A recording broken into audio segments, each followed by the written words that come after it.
you know, I think for sure what will be the same as all the other legs is very close racing. A lot of intense racing. Expecting 20 to 25 days. There's a few stages in the race. Obviously, we've got to get out of the Gulf well, and then then it should be relatively straightforward down to the bottom of Sri Lanka, and then we know the sort of the stage from the bottom of Sri Lanka to Malacca.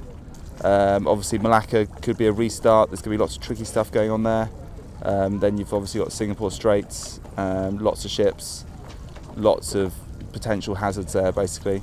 And then going up I think whoever gets out of Singapore should sort of stay towards the front. Upwind from there to Sanya, 20 knots, say, lots of fishing boats, lots of potential dangers again. So I think there's plenty going on in this leg, and it's going to be pretty close. I think being this leg probably is the leg where we do have land around most. We are going to have long periods, probably up to 5 days or a week where we won't see land. But yeah, we're racing obviously down the Malacca Straits, and it just brings another aspect into it. You do have to. It's a lot more manoeuvres, it's a lot more tacking, a lot more jibing, so a lot more tiring for the crew. It affects the wind a lot more. We'll have sea breezes and land breezes, so the wind will be a lot shiftier and a lot more variable. So it makes things harder. You're much more refined in your courses you can sail, and yeah, so it makes it harder. We've got just makes it more intense. You just get a lot less sleep.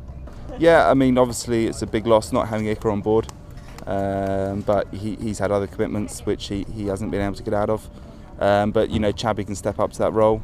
I think we're a strong team still, and I don't think it will affect our performance. We're just we're still improving, and a few crew changes along the way I think will make us good in the long run. I think we were probably a little, although we were very pleased with our fourth in the last leg, we were probably a little disappointed. We were leading, and I think we're aiming for the podium in this leg. And everyone wants to win, but we're not going to go out there and say we want to win this leg. We're aiming for the podium. If we can get a third out of it, we'll be over the moon. It's going to be close racing, so as long as we stay at a good leg, we'll be happy.